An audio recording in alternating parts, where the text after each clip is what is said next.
Conversational facing. Well, what does that mean? Well, let's take an example. We got a block here. It's got some squigglies. It's got all kinds of stuff. And it'd be nice if we could just clean this up so it looks like that. We would also like it to be absolutely parallel to that surface. So we're going to go ahead and face the top and the bottom in order to make this a usable block. So let's go ahead and fix that. But first, we need to take some measurements. One of the things I want to look at is our overall length, which looks like we're at about 115 millimeters. And here we're looking at about 68 millimeters. So let's go ahead to the conversational programming and let's put it together so we can face all of that off. All right, let's look at the next piece. Here we are in conversational. And with our conversational, we're going to do a simple face. We're going to start at our G54, which we've got a program. We're going to use tool 4, 19,000 RPM, 1,000 millimeters per minute, 150 millimeters in terms of Z feed rate. And then we'll just have a clearance of 5 because we're not using top clamps. We're just using some side profile clamps.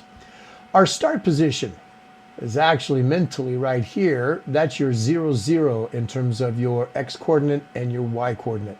So this is our positive, positive coordinate. This would be your negative, positive.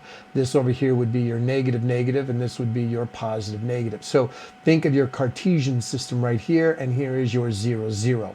The machine is going to start up here. So we're going to go ahead with an X start of 0, but we're going to go over 115 millimeters. Let's change that from 33. We need to get that to 68.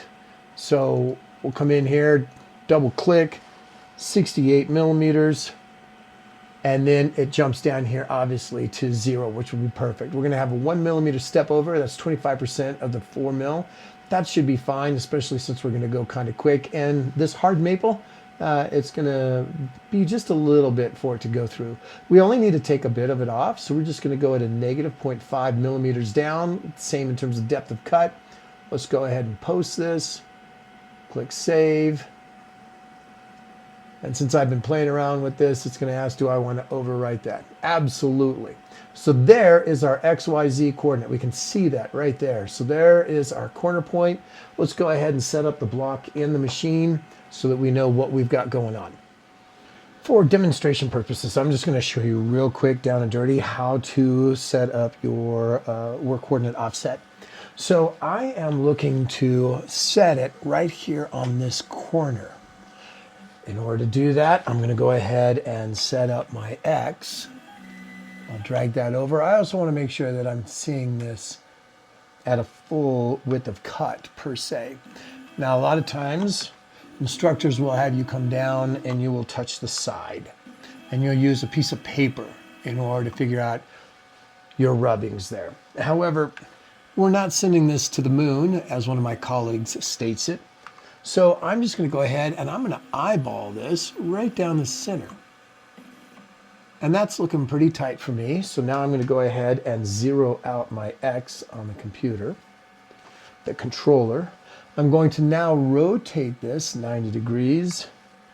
And I'm going to set up the other side in terms of my Y-axis in the middle. I'm going to go ahead and zero out.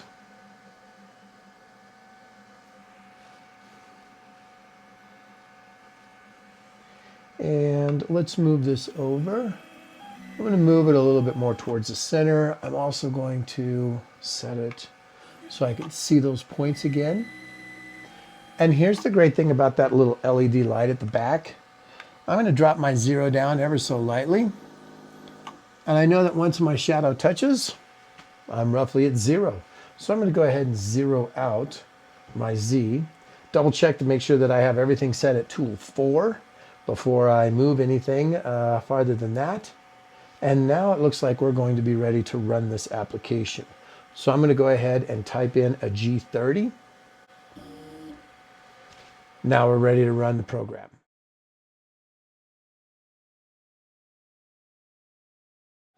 So there's the finished product. Now I can tell that there's still a little bit of a groove through that center. I'm going to drop this down just a little bit more. Probably around, I don't know, 0.125 of a millimeter. And then I'm going to just run this one more time just to make sure I've got everything smooth, finished up, clean, with no markings whatsoever, and then flip it and do it the other side.